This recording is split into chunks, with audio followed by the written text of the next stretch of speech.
¿Qué tal? ¿Cómo le va? Muy buenas noches. Sabe que es una alegría sentir que nos acompaña, que está presente en este estudio. Y como son las 8 de la noche, le tengo que invitar una vez más a entrar a este sitio para que pueda conversar, preguntarle, proponerle, sugerirle a nuestro invitado de esta noche. Él tiene 28 años nada más y ya está considerado como uno de los grandes virtuosos del violín.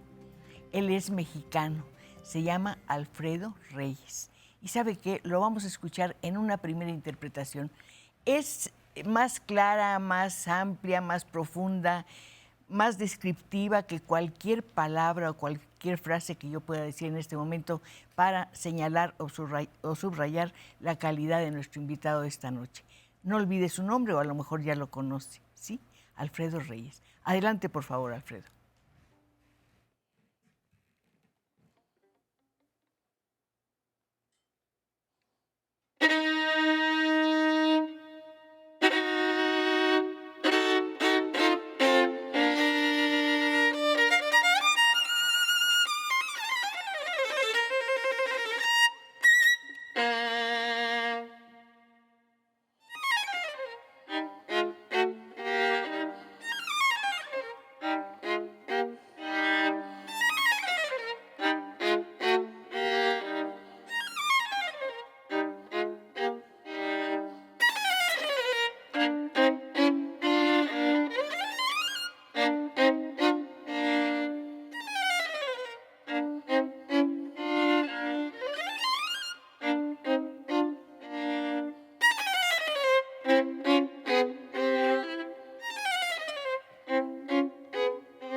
Bueno, quedó más que probado que nuestro invitado de hoy, tan joven, es un verdadero virtuoso. ¿Puedo hablarte de tú? Por supuesto. Sí, Alfredo, si nosotros nos emocionamos hasta lo más profundo de escucharte, ¿qué sientes tú cuando interpretas a Paganini? Bueno, también mucha emoción. Paganini fue un gran revolucionario en el arte de tocar violín. Él combinó muchas tradiciones violinísticas y todo con un solo propósito, que es el propósito expresivo. Alguna vez alguien dijo que el lado fácil de Paganini era el técnico y eso ya es dificilísimo. Entonces yo siento gran emoción. Paganini es un compositor muy teatral.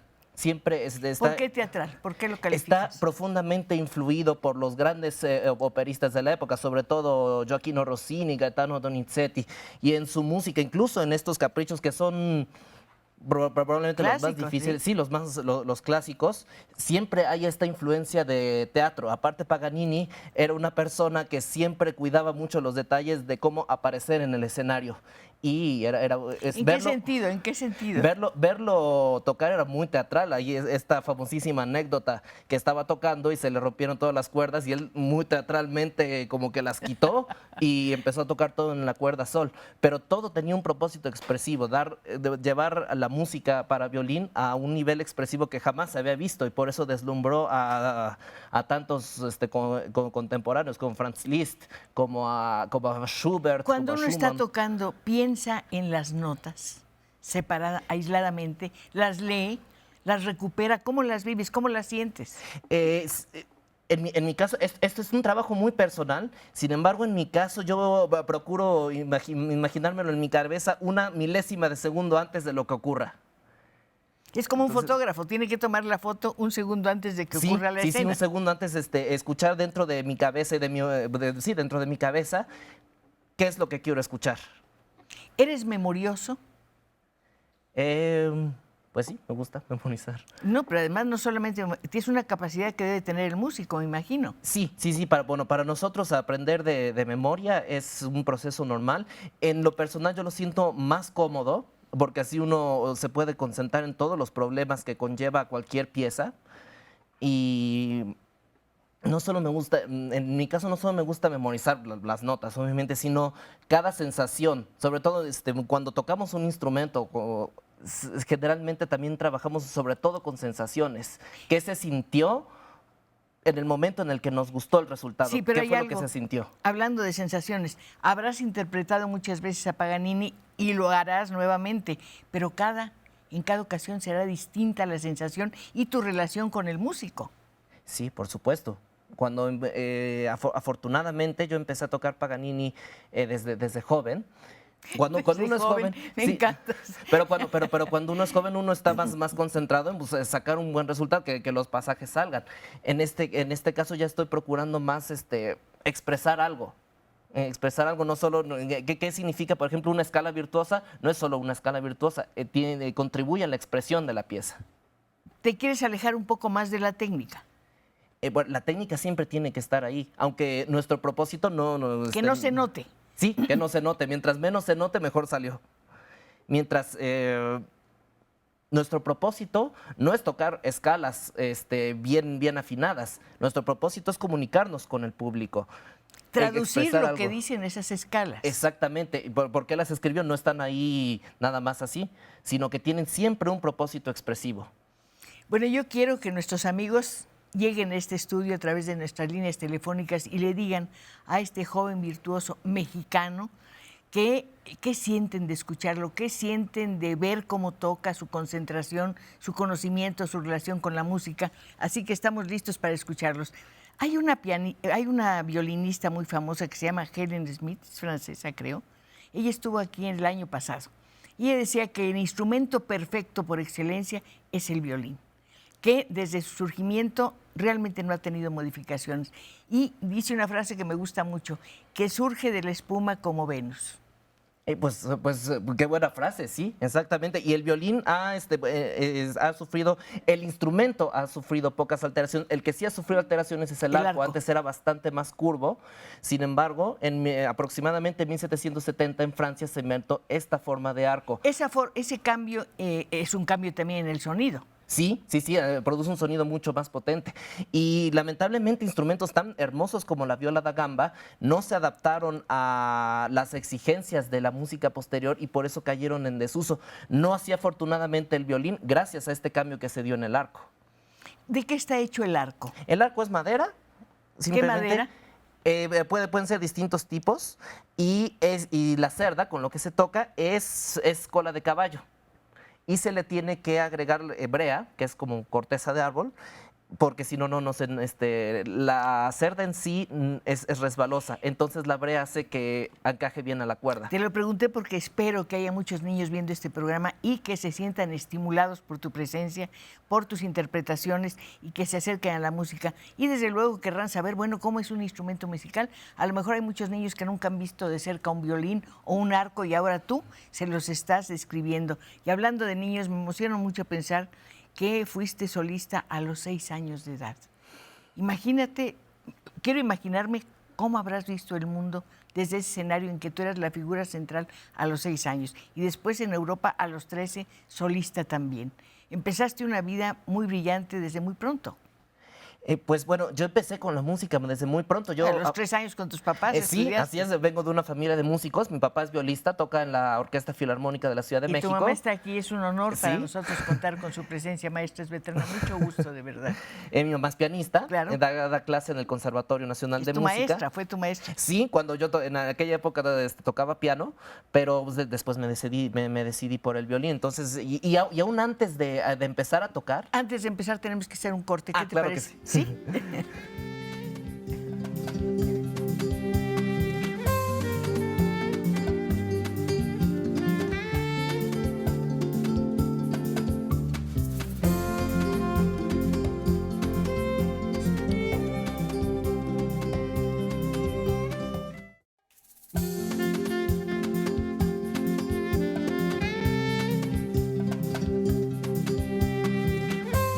Seguimos aquí en nuestro estudio de Canal 11, disfrutando de la conversación con Alfredo Reyes, escuchándolo tocar y desde luego envueltos en el placer de escuchar música en vivo. Y hay otra música que me encanta, su voz, que significa su presencia. El señor Guillermo Sánchez dice, le mando un gran saludo muy especial al violinista Alfredo Reyes, Logo Unova, que es su segundo apellido. Celia Carranco, felicidades por el programa, como siempre, un placer disfrutarlo en familia. Laisa Moscada, saludos cordiales, señora Pacheco, felicidades al virtuoso Alfredo Reyes y gracias, Canal 11. Pues gracias a Alfredo porque nos va a regalar otra maravillosa interpretación de un compositor que me decía que es belga. Ahora vamos a hablar de él. Adelante, por favor.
No podemos menos que aplaudirte con mucho entusiasmo y agradecerte una vez más lo felices que nos haces dándonos estos momentos de dicha que siempre nos hacen falta.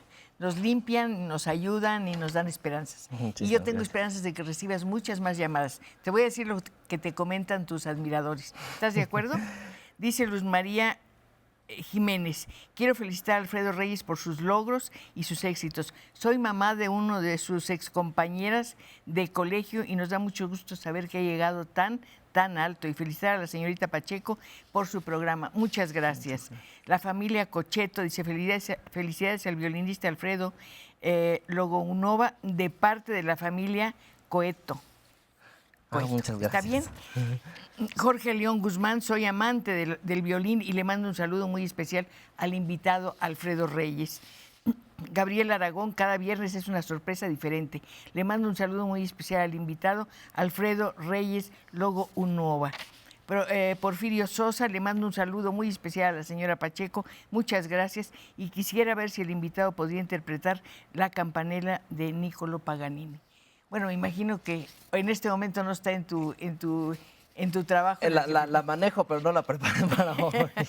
Me gusta eso, que pienses que a pesar de que estás estudiando todo el tiempo y que tienes, bueno, la posición con que cuentas, digas: no la preparé para hoy. Es una forma interesante, bonita de ver las cosas, porque hay modestia, y en la modestia hay mucha inteligencia.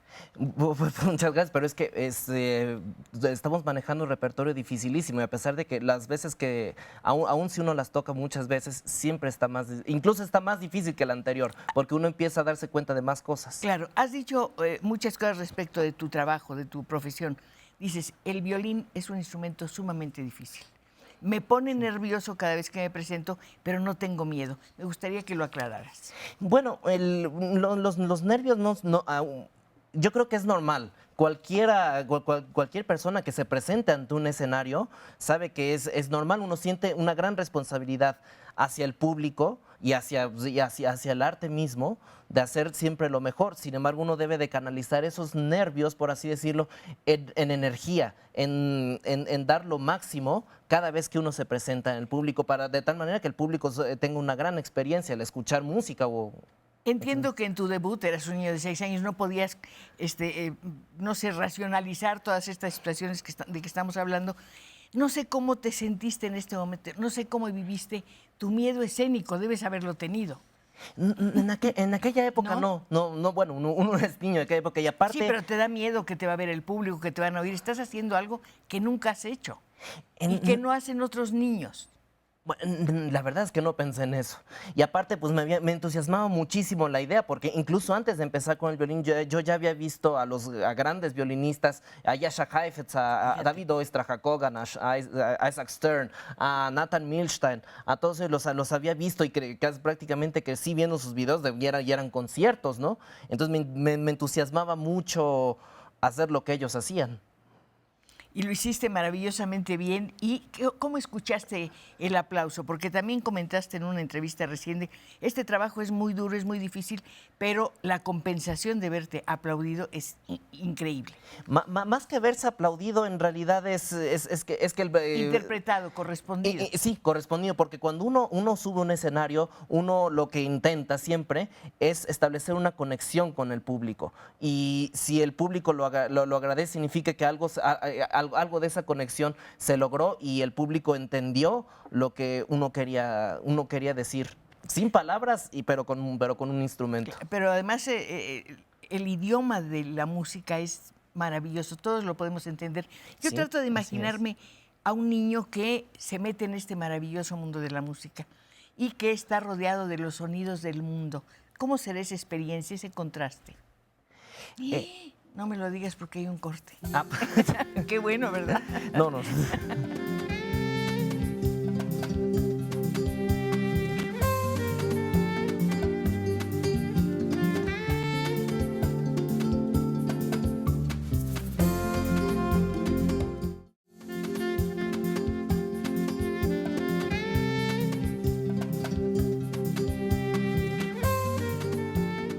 Seguimos recibiendo sus llamadas. Seguimos sintiendo su emoción al escuchar a este magnífico intérprete.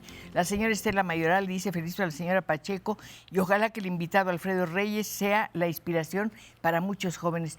Sí, yo también lo espero y estoy segura de que así será. Ignacio Moreno, le mando una enorme felicitación a la señora Pacheco y en especial a mi sobrino Alfredo Reyes. Me encanta la felicitación. Jesús Salvador Pot Marín, aquí como todos los viernes. Buenas noches, señora Pacheco. Un reconocimiento a su joven y virtuoso invitado. Ojalá un ejemplo para todos los mexicanos. Quiero felicitar al señor Alfredo Reyes y lo sigo desde que es pequeñito. Ay, qué maravilla, dice Yolot Reyes. También felicidades a la señorita Pacheco y todo su equipo. Muchas gracias, gran programa. Bueno, gran invitado. Vamos a seguir escuchándolo. ¿Le parece bien?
Muchas gracias, de verdad.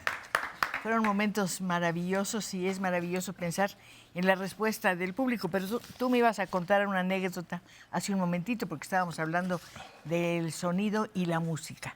Bueno, tal vez un poco legendario, pero es conocido. Piotr Ilich Tchaikovsky, el gran compositor, él no nació en una familia de músicos, nació en una familia que sí admiraba la música, pero no eran músicos. Y ellos tenían como una cajita de música y sonaban temas de Don Giovanni, de Mozart. Y entonces él a lo mejor es legendario, pero él se levantaba de niño, empezaba a gritar: papá, mamá, ¿de dónde viene esa música? Es increíble, ¿de dónde viene esa música? Entonces, la leyenda dice que a lo mejor esas eran sus obras, o a lo mejor eran melodías populares, que él fue muy famoso por usarlas en muchísimas obras suyas, pero el caso es que ese es el defecto que tiene sobre todo nosotros. Nosotros somos afortunadamente seres muy musicales y no existe persona en el mundo que sea indiferente a la música. Sí, eso es absolutamente maravilloso. Hace un momento decías, yo pertenezco a una familia musical. En unas cuantas palabras, dime cómo es eso, cómo se vive esa experiencia de encontrarte en una especie de burbuja llena de notas maravillosas. Es maravilloso. Brevemente es maravilloso, y visto que así crecí, no sabría decir cuál sería la diferencia con, no sé, haber crecido en otro entorno. Sin embargo, pues, yo creo que fue maravilloso desde chico haber tenido la oportunidad siempre de escuchar a los más grandes compositores. Y a tus padres, que son intérpretes muy notables también. Sí. Me gustaría que me hablaras de ellos como maestros. Fueron muy estrictos, sí, muy estrictos, pero a la vez yo creo que también fue absolutamente necesario contar con su supervisión todo el tiempo, sobre todo durante la niñez. y la adolescencia. Y después, por ejemplo, que conocimos afortunadamente cuando tenía 10 años al maestro Boris Bielkin. De eso vamos a hablar en este momento, pero quiero que me digas algo. Te ponen la alternativa, el piano y el violín. Se supone que el piano es el instrumento más completo y eliges el violín.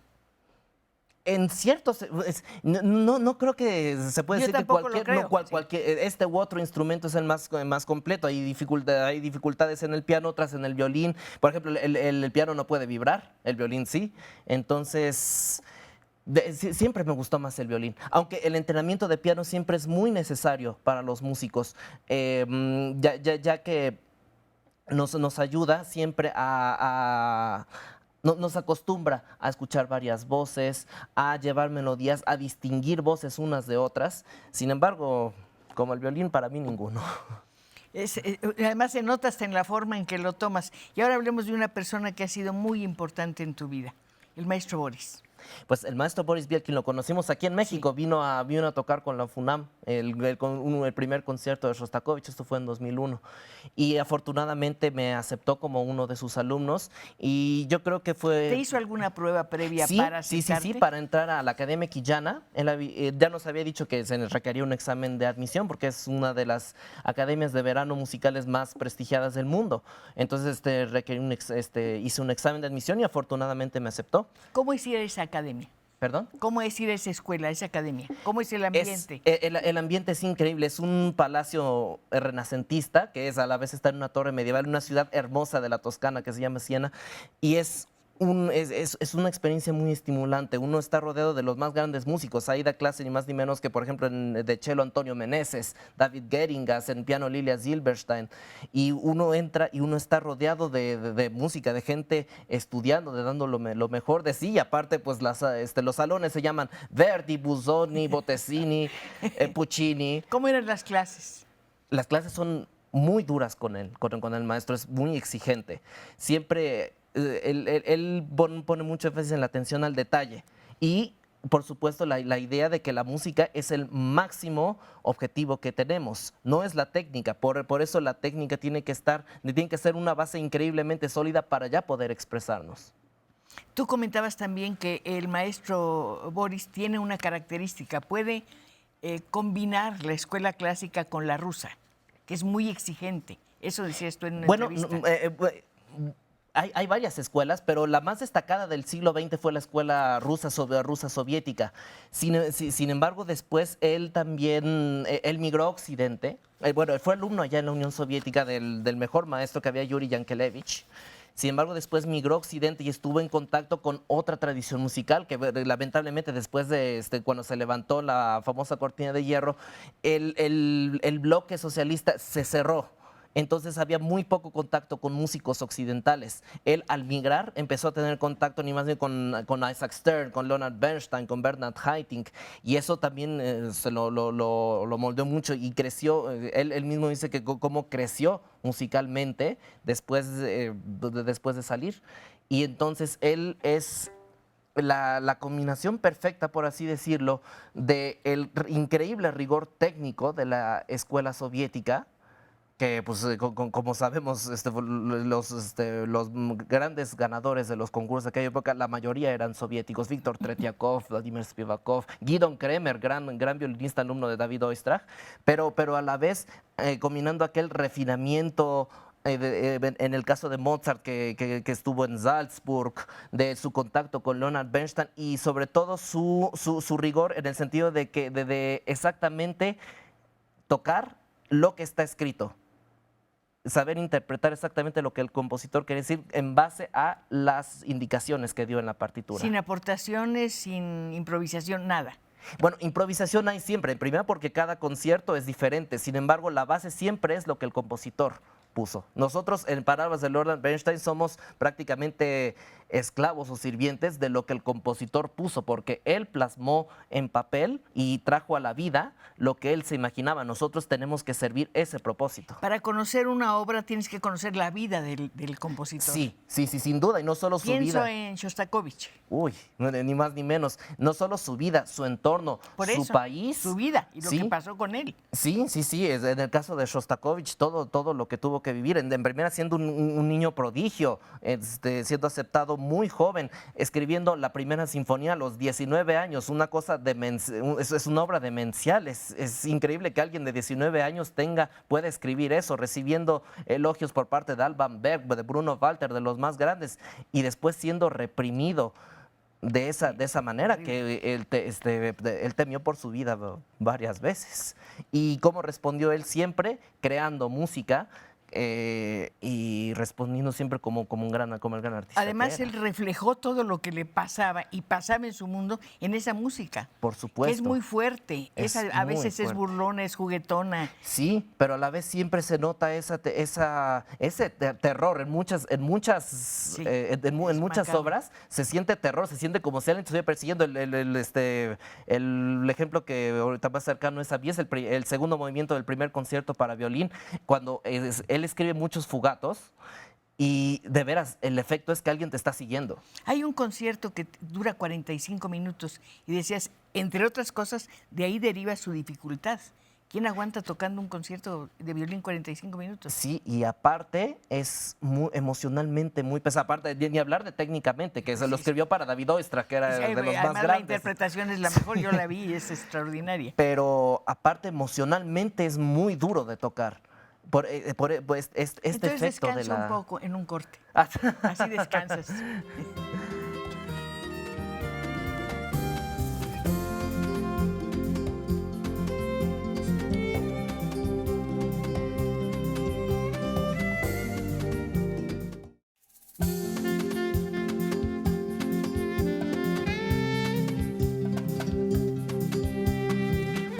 El tiempo se nos ha ido volando, pero todavía vamos a tener oportunidad de escuchar a nuestro invitado una vez más y también de escucharlos a ustedes. La señora Patricia Ring dice, muchas felicidades al señor Alfredo Reyes, que es verdaderamente un virtuoso. Loto Torres, felicidades por el programa, por el invitado, por el gran músico. Escuché que hoy es el Día de la Música, así que doble felicitación tanto al violinista como a Canal 11. Beatriz Botello, quiero felicitar al señor Alfredo Reyes, que lo he visto en conciertos de Bellas Artes y es un excelente músico. Yo pienso una cosa, a Alfredo no solamente hay que oírlo, sino verlo tocar, porque su concentración es impresionante. Y ahora vamos a escuchar una obra maravillosa de Schubert. Escúchela, por favor. Él me decía que es muy difícil. Yo me pregunto qué obra no será difícil cuando se interpreta de la manera en que lo hace Alfredo. Adelante, por favor.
Me gustaría haber podido levantarme, acercarme y darte un abrazo y agradecerte de todo corazón estos momentos que han sido realmente muy, muy especiales. Muchísimas gracias. Ahora, hablar de Schubert es algo muy especial también. Pues sí, sobre todo de esta pieza, que es en realidad es un arreglo de otro gran virtuoso del violín del siglo XIX, de Heinrich Wilhelm Ernst, de la célebre canción de Schubert de Erlkönig, que se traduce al español como El Rey de los Elfos. La dificultad radica en que no solo es increíblemente difícil, Ernst tenía una concepción del violín muy polifónica, es difícil producir varias voces en el violín, sin embargo Ernst, como podemos ver, lo logra, y aquí el poema, la canción de Schubert se inspira en el poema de Johann Wolfgang Goethe de Erlkönig, El Rey de los Elfos, y hay tres personajes, el narrador, el papá, el niño y el rey de los elfos, el rey del bosque. Entonces, en este pequeño instrumento, aquí caben todos. Está el narrador, está el papá, el hijo y Erlkönig Pero además aterrorizando. uno siente el cambio de voces. Sí. Casi todo lo que puso Schubert, Ernst lo puso al violín. Y aparte de lo difícil que es técnicamente, tiene que ser muy expresivo, tiene que sentir la agitación, el terror. Pero uno lo siente, Pues, lo transmites. y todos los cambios de humor del rey del bosque, de Erlkönig, que intenta seducir al niño diciéndole, precioso niño, ven, te jugaré contigo, pero al mero final le dice, pero si no aceptas, usaré violencia. Lo dice de manera pues muy fuerte en el poema de Goethe, y todo eso se tiene que transmitir. Pues lo has transmitido y nos has dejado verdaderamente atónitos y con mucha alegría de haberte conocido, de haberte escuchado. Y me queda muy poquito tiempo, así que vamos a volver al principio. Tu debut he oído decir, a lo mejor estoy equivocada, con un concierto para violín de Manuel M. Ponce. No, fue con un concierto de Vivaldi. Ah, perdón, lo vi en Sí, una pero nota. el concierto de Ponce, que es un Sí, gran concierto, lo toqué, tuve la oportunidad de tocarlo el año pasado. ¿Cuántos directores en tu agenda? Millones, todos. Pero mucha gente, muchos grandes directores de los cuales he aprendido muchísimo. El maestro Carlos Miguel Prieto. Sí, qué el excelente director. Extraordinario. Realmente, El maestro José Arián. La semana pasada toqué el concierto de Alexander Glazunov con la Orquesta Filarmónica de la Ciudad de México bajo la dirección de Stephen ¿Qué Elder, significa director mucho británico. para ti porque es tu principio? A eso iba, la filarmónica. Pues sí, incluso no solo debuté ahí, sino que mis primeros contactos con música en vivo fueron con la Filarmónica. Mi papá me empezó a llevar a los ensayos desde muy, muy pequeño. Entonces, regresar siempre a la Filarmónica significa... Es como ir a volver a tu casa, es una casa a la que regresas. Sí. Y los músicos de tan prestigiosa y de tan extraordinaria orquesta me reciben como uno de los suyos, lo cual me llena de emoción. Te digo, es como encontrar la casa, el hogar. y Pues, la familia. Pues sí. Bueno, yo estoy encantada de tener en la mano tu segundo álbum. Es Detrás del Muro, Behind the Wall. El primero salió en el 18, ¿verdad? Sí, pero es ese. El ¿Es segundo ¿y el está segundo? próximo a salir, saldrá el próximo 14 de julio. Perfecto. ¿Por qué le pusiste este título? Bueno, por las circunstancias modernas de las desafortunadas declaraciones de las que ha sido objeto el pueblo de México por parte del presidente de Estados Unidos. Y la idea también salió de ser un proyecto 100% mexicano, que con los más altos estándares internacionales. Esta disquera independiente Destino Musical, cuyo director es Enrique Ramírez Hernández, al cual le mando un gran saludo. Y procuramos ser muy cuidadosos con cada aspecto del producto, sea el booklet, sea la presentación y por supuesto la elección del programa, del repertorio, que seleccionamos lo más demandante de la música para violín solo. Este álbum son 200 años de música. No, este es el siguiente. Es el siguiente. De ese háblame, porque me interesa, ya va a salir. Va a ser un viaje desde Bach y es el hasta mismo Bartók. Título. Sí, solo que es volumen 2. Exactamente. Van a ser 200 años de música, empezando con la sonata 3 de Johann Sebastian Bach y terminando con la Chacona para violín solo de Béla Bartók, que escribió en sus últimos años de vida. Es una obra también muy conmovedora, muy fuerte, y refleja el conflicto del compositor y refleja el dolor que sintió al tener que dejar Hungría por las circunstancias en la Segunda Guerra Mundial, y cerrando también con otra sonata de Eugène Ysaÿe, nada más que esta vez la sexta.